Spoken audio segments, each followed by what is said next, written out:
will serve him. Go ahead and read. His dominion is an everlasting dominion, Uh-huh. which should not pass away. Go ahead. And his kingdom that which should not be destroyed. Now I want you to skip down to verse 17 and continue reading. These great beasts, which are four. Now he spoke about these great beasts. They are four, and they represent four kingdoms. And the last one represented the Roman Empire. Go ahead and read on. Are four kings which shall arise out of the earth. Uh-huh. But the saints of the Most High shall take the kingdom and possess the kingdom forever, even forever and ever. See what the Lord did? You know, he said his kingdom was given unto him, right? Yes, but he said he gave it unto the saints of the Most High. And they will possess the kingdom even forever and ever. Skip down to verse 21 now. Go ahead and read. I beheld, and the same horn made war with the saints, Uh-huh. and prevailed against them. Go ahead. Until the Ancient of Days came. Until the Ancient of Days came. Go ahead and read. And judgments were given to the saints of the Most High. And judgment was given to the saints of the Most High. Go ahead and read. And the time came that the saints possessed the kingdom. And when did the saints possess the kingdom? At the coming of the Lord. Skip down now to verse 27, and I'm going to just show you where this kingdom will be. Go ahead and read. And the kingdom and dominion and the greatness of the kingdom under the whole heaven. He said under the whole heaven. Go ahead and read. Shall be given to the people of the saints of the Most High. And it will be given to the people of the saints of the Most High. Go ahead and read on. Whose kingdom is an everlasting kingdom. Uh-huh. And all dominion shall serve and obey him. And all dominion shall serve and so the kingdom was given unto the saints, he said, didn't it? Yes, sir. Now, let's go over to Revelations chapter 2. Revelation chapter 2. We almost there. You got just 3 more after this. Revelation chapter 2, and we'll begin reading at verse 26. Revelation chapter 2, and we'll begin at verse 26. So now he says, a kingdom was given unto Jesus that all people, nation, and language should serve him, right? Let's start reading here at Revelation 2, and we'll begin reading at verse 26. Because it said this kingdom was given unto the saints of the Most High. Start reading at 2 and 26. Go ahead and read. And he that overcometh and keepeth my works unto the end, Uh-huh. to him will I give power over the nations. Now the one that overcome and keep his work to the end, he going to give power over the nation. Now Jesus going to rule over everything. He inherited everything, didn't it? And it said you would be a co-heir with him, right? Yes, so now unto him was given the kingdom. Then he turned around and gave the kingdom unto the saints of the Most High.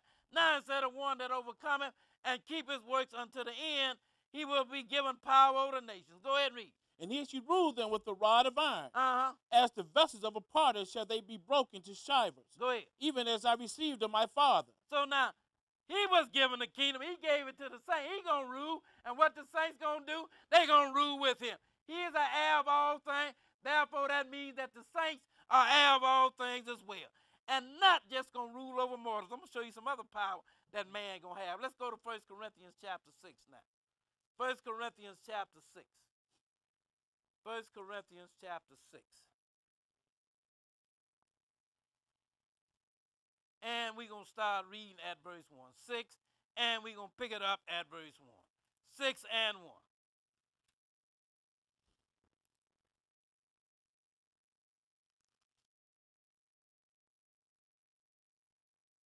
Okay, go ahead and read. Dare any of you, having a matter against his brother, go to law before the unjust and not before the saints? No, what Paul is saying to these Corinthians here, you know, they had some kind of matter between themselves, and they went to the law to the unjust rather than try to settle it among themselves, you know, because he's saying, you know, saints should be able to settle things among themselves and not have to go to the unjust to settle a matter. But that ain't what this is about. That ain't what I came here for. Go ahead and read that next verse. Did ye not know that the saints should judge the world? Now he said, don't you know that the saints going to judge the world? And we read that, didn't we? Yes, sir. You know, the kingdom was given unto Jesus. He going to rule over every nation and people and language and tongue. And he said he gave the kingdom unto the saints, didn't he? Yes, so that means that they're going to rule with him, as we read earlier, right? Yes, now he said, do you not know that the saints shall judge the world? And look at what else the saints going to do. Go ahead and read. And if the world should be judged by you, are ye unworthy to judge the smallest matter? Go ahead and read. Know ye not that we should judge angels? He said, know you not that we shall even judge. Man don't have that kind of power now, does it? No, sir. As I said earlier, an angel came and took out 185,000. So now what power do man have over angels? None. But he said, don't you know that the saints will even judge angels? That is man's potential. You understand what I'm saying? When God created man, he created man in his image, And he meant that at some point man would become fully in his image, even with the power thereby. Because man don't have no power over no angel now. But then at this time, he said, don't you know that the saints will even judge angels? Finish that verse. How much more things that pertain to this life? Now, let's go to 1 Corinthians chapter 15, and we'll pick it up this time at verse 24.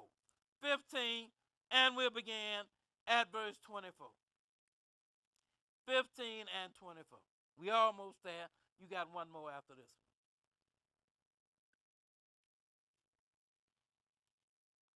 15 and 24. Okay, go ahead and read. Then cometh the end, Uh-huh. when he shall have delivered up the kingdom to God, even the Father. Uh-huh. Even he shall have put down all rule and all authority and power. Now it's talking about Jesus. You know, then cometh the end, when he shall have delivered up the kingdom of God, even the Father, when he shall have put down all rule, all authority, and all power. Go ahead and read on.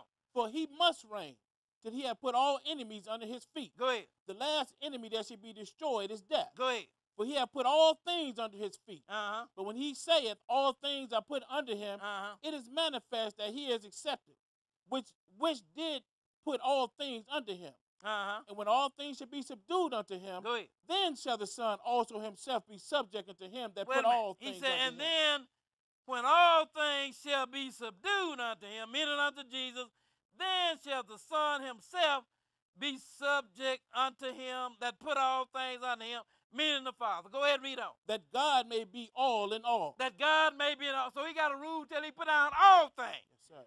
Let's go now to Revelation chapter 21.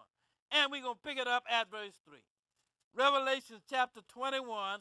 And we'll begin reading at verse 3. And this is last. 21 and 3. Okay, go ahead and read. And I heard a great voice out of heaven saying, Uh-huh. Behold, the tabernacle of God is with men. Now, what does it mean, the tabernacle of God? This is talking about with the Father here. You understand what I'm saying? The Father have never dwelt with man before. Now the Father himself is, well, let's back up. Let's pick it up at verse 1 first. 21 and 1. Go ahead and read. And I saw a new heaven and a new earth. Uh-huh. For the first heaven and the first earth was passed away. Go ahead. And there was no more sea. Uh-huh. And I, John, saw the holy city, New Jerusalem, coming down from God out of heaven, Uh-huh. prepared as a bride adorned for her husband. Now, prepared as a bride adorned for her husband. Go ahead and read. And I heard a great voice out of heaven saying, Uh-huh. Behold, the tabernacle of God is with men. Now, it's talking about even the Father now.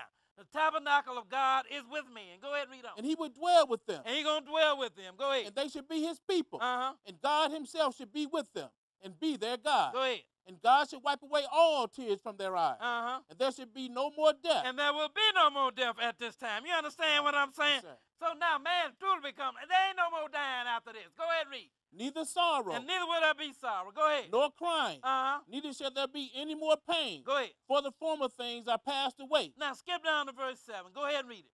He that overcometh shall inherit all things. Wait a minute. He said the one that overcometh, he will inherit all things. God, Jesus have all things, right? And then you're going to be a co-heir, right? That means you're going to inherit everything as well then, Yes, doesn't sir. it? And the one that overcometh, he said, will inherit all things. Go ahead and read. And I will be his God, Uh-huh. and he shall be my son. He said, I will be his God, and he shall be my son. So now, you have it. You know, the Lord created man to become just like him. And that is exactly what man is going to become when the man reaches his full potential. I thank you, and I hope you have understood this lesson.